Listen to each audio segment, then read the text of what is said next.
Dia kata, ini pun interesting ni. Dia kata 25 tahun dulu dizalimi. Itu ayat Datuk Seri Zahid. Ini bagi saya kali pertama UMNO ataupun Presiden UMNO mengiktiraf ataupun menyifatkan apa yang berlaku kepada Datuk Seri Anwar pada tahun 97, 98? 98 sebagai penzaliman. This is the first time UMNO is acknowledging what happened in the late 20th century, 25 years ago, sebagai benda yang salah kepada Anwar.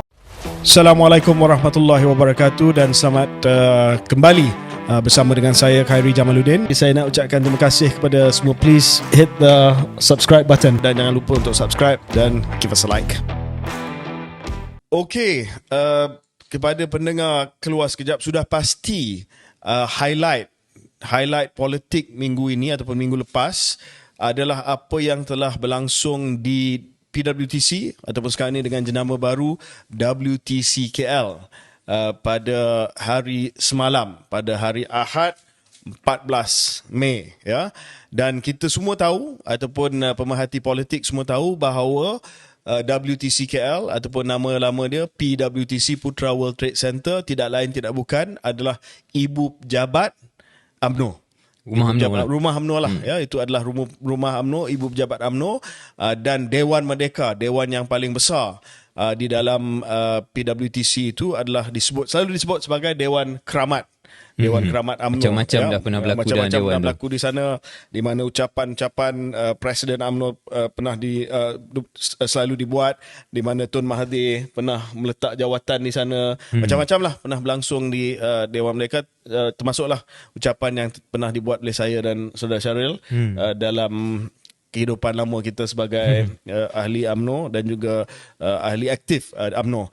So, Convention Nasional Kerajaan Perpaduan telah berlangsung di mana 19 parti yang mewakili parti-parti yang mendukung dan menyokong dan menyertai kerajaan perpaduan ini ataupun kerajaan campuran yang ada pada hari ini di bawah Yang Amat Berhormat Datuk Seri Anwar Ibrahim telah berhimpun pada satu convention untuk memberi satu komitmen, sokongan kepada kerajaan untuk menyatakan tekad bersama dan juga untuk menyusun hala tuju dan juga gerak kerja bersama.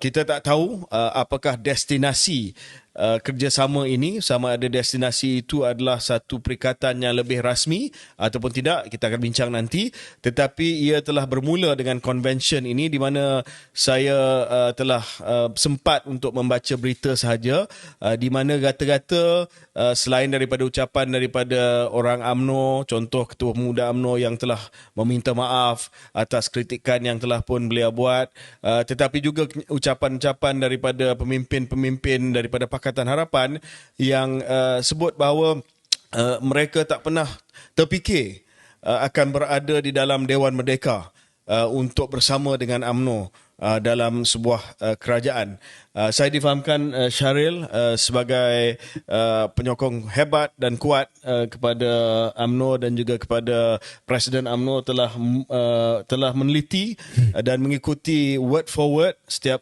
perkataan dan setiap ayat yang disebut dalam convention tersebut melalui YouTube sebab tak dijemput untuk hadir bersama. So apa pandangan Syaril tentang Love Fest ini? Love Fest. Saya fikir ada beberapa rumusan awal yang boleh kita tengok, boleh nampak, dan mungkin penganalisa lain akan analisa juga. Yang pertama saya nak sebut, in a way we've been here before dengan Muafakat Nasional. Ada beberapa perkara dan perkara serupa yang kita nampak dalam ucapan-ucapan, dalam setting convention hari ini, yang berlaku hari ini. Contohnya KJ, skrip ataupun naratif yang sama dimainkan, iaitu ini tak pernah terbayang saya akan datang ke WTC berucap di Dewan Merdeka. Anthony Loke, contoh, Setiausaha Agung DAP mengatakan dalam ucapan beliau yang mendapat sambutan di Dewan tersebut. Dan macam-macam lainlah pemimpin-pemimpin Pakatan Harapan lah khususnya yang mengatakan sedemikian. Jadi dalam hal itu So juga. poinnya, jangan lupa, let's not forget that actually Zahid did the same thing with PAS. dalam Muafakat Nasional. Ya. Saya masih lagi ingat. Ya, you were there as saya well. tak pasti apa tajuk dia, Himpunan Muafakat Nasional mungkin. Bukan convention. Bukan convention Himpunan. sebab itu tempat kita menterai. Tapi dijemput Tuan Jadi, pemimpin PAS, duduk atas pentas, ucapan-ucapan dibuat untuk memeterai Betul. perjanjian Muafakat Nasional. Dan di situ dan juga siri-siri acara sebelum itu, ceramah-ceramah penyatuan ummah dan sebagainya kan selepas 2018, yang mana ayat samalah. Orang PAS akan kata tak pernah terbayang lah ni gini. Jadi benda yang sama sedang berlaku, itu benda yang serupa. Ada beberapa benda yang berbeza. Kali ini ialah misalnya ada juga mereka yang kembali ke gelanggang lama, terutamanya PMX lah. Oh ya. PMX yang mana 25 tahun dulu pernah menjadi timbalan Presiden, timbalan Perdana Menteri Malaysia pada ketika itu, dan perkara itu disebut juga oleh Datuk Seri Zahid. Dia kata, ini pun interesting ni. Dia kata 25 tahun dulu dizalimi. Itu ayat Datuk Seri Zahid. Ini bagi saya kali pertama UMNO ataupun Presiden UMNO mengiktiraf ataupun menyifatkan apa yang berlaku kepada Datuk Seri Anwar pada tahun 98 sebagai penzaliman. This is the first time UMNO is acknowledging what happened in the late 20th century, 25 years ago, sebagai benda yang salah kepada Anwar. So tak tahulah kalau benda tu surprising atau tidak, tapi it's definitely noteworthy. Antara beberapa perkara noteworthy lah, perkara menarik yang disebut oleh Presiden UMNO dalam ucapan beliau. Anyway, itu satu dua tema yang saya nampak, tetapi secara keseluruhannya nada yang diambil oleh mereka yang berucap di pentas convention pada hari ini tadi mengambil sifat bahawa ini adalah satu perkara yang baru, satu perkara yang memerlukan menoktahkan permusuhan sekian lama demi Malaysia, demi kemaslahatan yang lebih besar. Zahid sebut tentang mudarat yang lebih besar, iaitu mudaratnya bersama PAS dan PN lah. Tak boleh bagi PN ni jadi government, jadi apa pun ini lebih mudarat yang lebih kecil, lebih kurang macam tu lah. Tapi dulu dia pun yang nak Muafakat Nasional. Nah, itulah, consistency is not his strong suit kan. I tell you what his strong suit though is. And Syaril dan saya telah bincangkan perkara ni beberapa hari lepas sebelum convention ni berlaku. So Datuk Seri Zahid not the best orator in town, you know. So satu alat oratory yang dia ada, yang dia mesti gunakan setiap kali dia ada atas pentas Dewan Merdeka, sebab dia dah tak ada modal nak cakap apa. So dia akan minta supaya standing ovation diberi kepada siapa-siapa yang dia nak up lah. So dulu dia bagi standing ovation kepada Najib. Saya tak ingat, tak pasti dulu dia pernah minta standing ovation untuk Mahathir ke tidak, once upon a time, maybe I don't know, I can't remember. But anyway, a few days ago I bet you that he would ask everyone to give a standing ovation. Saya boleh sahkan. Did he ask semua berdiri untuk bagi standing ovation kepada PM? He did. Bila benda tu berlaku, memang saya teringat lah apa yang KJ kata pada hari Jumaat. Because saya boleh sahkan kepada pendengar. Saya berjumpa dengan KJ hari Jumaat, dan KJ kata, I bet you on Sunday dia akan buat standing ovation kepada Anwar. Dan definitely happen. Satu benda tu akan makan masa 2-3 minit lah, sebab dia tak banyak idea kan. So dia akan ambil masa tu lah. I guess that's his device lah. That's his device. Okay. Anyway, back to the jadi dalam hal ini saya nampak tema tu begitulah. Maknanya let's move ahead. KJ, saya fikir mungkin saya nak sebut dalam perbincangan kita lepas ni beberapa perkara yang menarik. Tetapi yang tema terakhir saya nak sebut di mukadimah segmen ini ialah panjang mukadimah pun. Adalah ini. Dia kata bahawa Zahid kata kita akan sokong Datuk Seri Anwar dan kita yakin sampai selepas PRU 16. Maknanya KJ, ini adalah satu lagi ekspresi dari pihak UMNO dan Presiden UMNO bahawa ini bukan hanya marriage of convenience. Mungkin bahasa Melayunya satu pakatan yang terpaksa. Bukan kahwin paksa lagi dah ni. Ini betul-betul suka sama suka. UMNO sukalah. UMNO suka kepada Pakatan Harapan dan mahu mengangkat Datuk Seri Anwar ni sebagai pemimpin negara melangkaui PRU 16. Ni bukan lagi titah yang di-Pertuan Agong, ni bukan lagi terpaksa, ni bukan pasal mudarat kecil besar. Ini adalah UMNO nak jadi second fiddle kepada PH. Saya tak tahu orang UMNO sedar atau tidak. Tapi kalau saya tengok ucapan Datuk Zahid, dia kata Anwar dizalimi dan dia kata PRU 16 we are going with him and we're going to support him as PM. I think that's very, very noteworthy. Okay. Dan adakah ini ucapan Datuk Seri Zahid itu telah mendapat reaksi daripada PMX? Dalam soal nak bersama melangkaui PRU16, yang menariknya PMX adalah ucapan yang last kali, of course. Dia tak sambut. Part tu dia tak sambut lah. Dia tak komen lah. Dia ada puji Zahid, Datuk Seri Zahid. Dia kata tanpa Zahid dan tanpa UMNO, Malaysia hari ini tidak akan seperti mana kita ada hari ni lah. Yes. And sorry, one more KJ yang saya cukup noteworthy from Datuk Zahid punya speech. Mungkin terlepas cakap, saya tak tahu. Dia kata meskipun meskipun ataupun 30 ahli parlimen BN, kami adalah pelengkap. Dia sebut kami adalah pelengkap. Kemudian mungkin dia cover, dia sedar, alamak dah tercakap kami adalah pelengkap. Tetapi tanpa kami tak adalah kerajaan perpaduan hari ini. But ayat yang keluar is we are pelengkap. Maknanya second fiddle, we just complete the government. Yeah, of course, without UMNO tak adalah kerajaan ini. By definition that is true. Tapi dulu ada filem Jerry Maguire, You Complete Me. Kena nak cakap dengan PMX, You Complete Me. Okay. I complete you. I complete you lah. Because UMNO is the pelengkap, right? Tak, saya benda ni relevan bagi saya untuk disebut. Kerana dulu kita tak nak jadi pelengkap kan. Dulu kita tak sokong Muhyiddin sebab we are tak not the jadi kingmaker, pelengkap. we are the king. Yeah, we are the king. Now we are very happy to be pelengkap. We are happy to be kingmakers. Dan it's, I mean, there's a lot of irony here lah. Sebab tu saya kata tadi, consistency is not the strong suit. Ni saya bercakap sebagai orang yang pernah mempertahankan apabila audio keluar, percakapan telefon yang sampai hari ni tak tahu disahkan ke tidak. And today we see lah how much.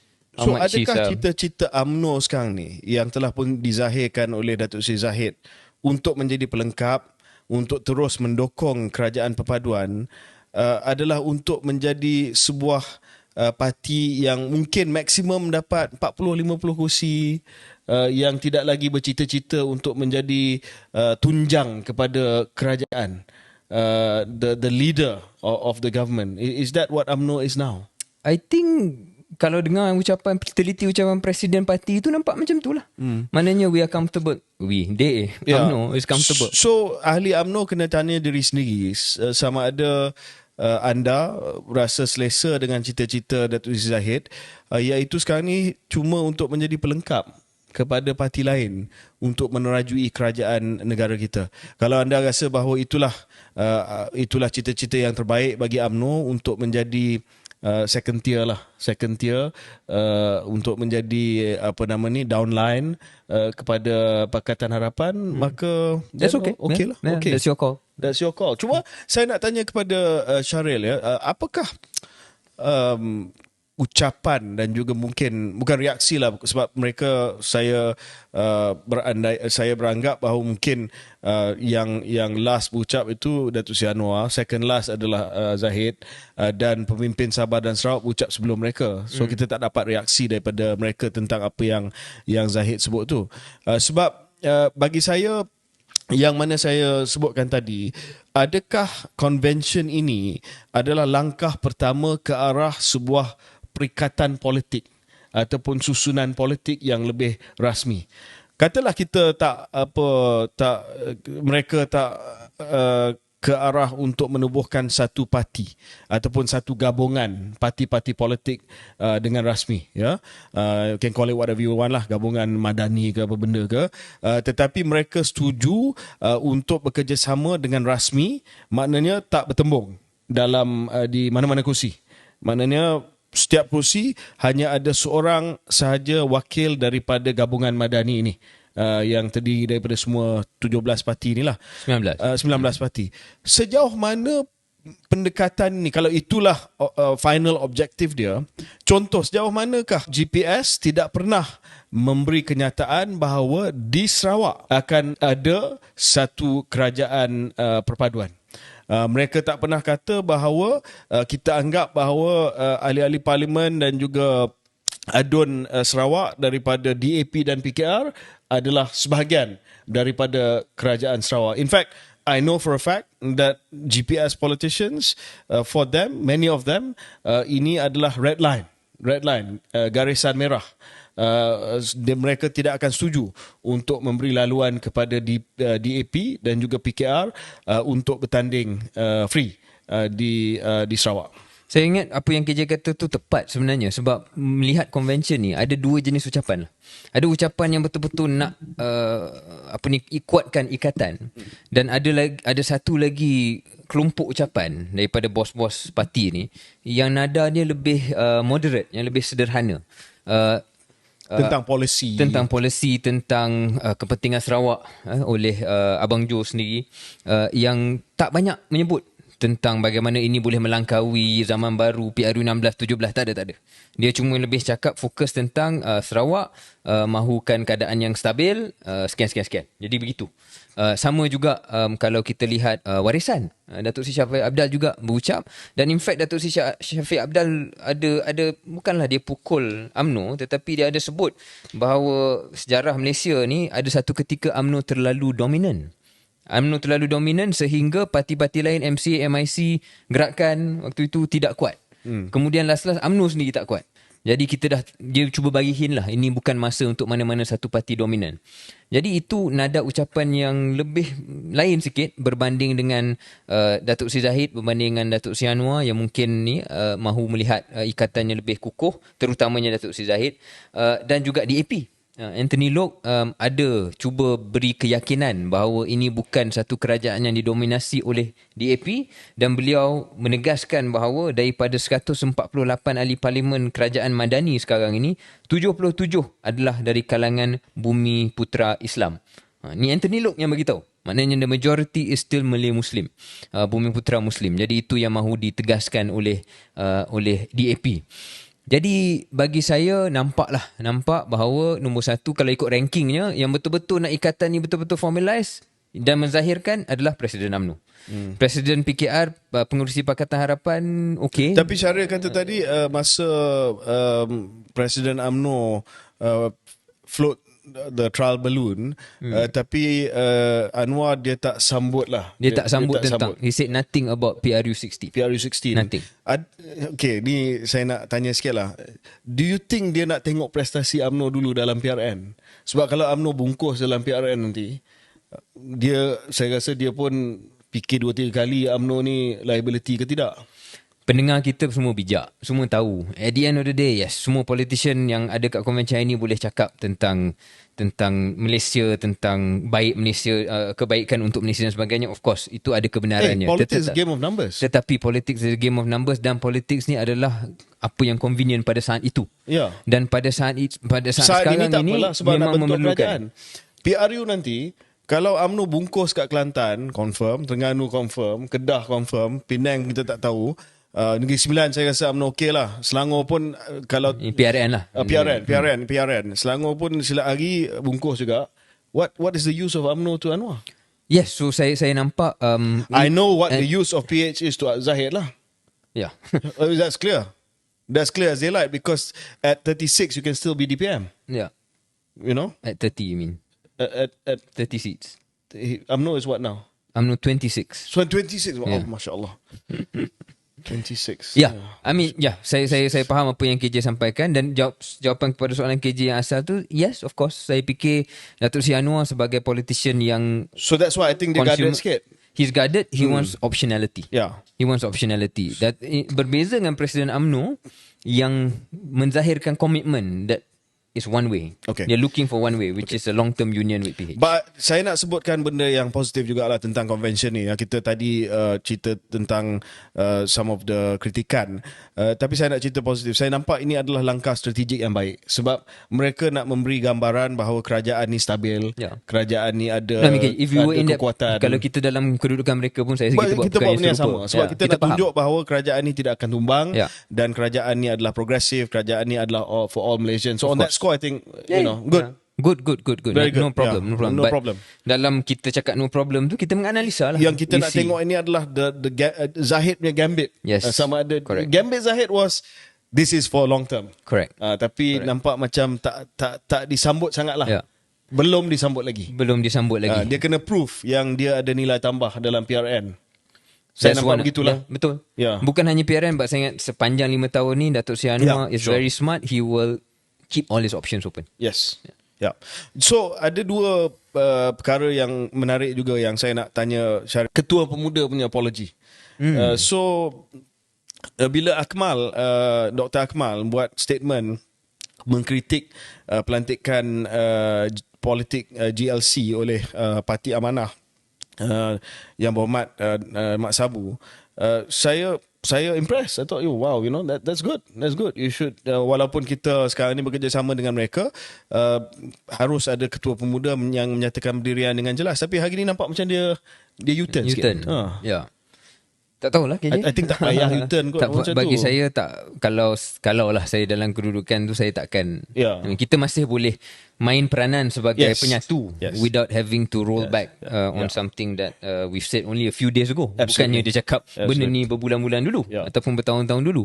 Jadi itu ada sedikit kejanggalan, dan kita tengoklah apa respon kawan-kawan dalam UMNO tentang perkara ini. Hanya satu simptom, sebab kita tak nak, ataupun biasanya lah orang tak nak apabila taring itu dipatahkan ataupun taring itu jadi lembik dan lesu. So saya rasa kita nak tutup segmen ni dengan menyatakan bahawa strategically and even tactically it was a good move untuk kerajaan ini, tetapi tanda tanya dia adalah sama ada Presiden UMNO Datuk Seri Zahid telah overreach. Dan adakah dia tepuk sebelah tangan? Yes, sebelah tangan dengan overreach, dengan kenyataan dan juga dengan lay the groundwork supaya ini adalah satu kerjasama yang formal yang akan diteruskan sehingga dan selepas PRU ke-16. Okay. Saya nak ucapkan terima kasih kepada semua. Please hit the subscribe button dan jangan lupa untuk subscribe dan give us a like.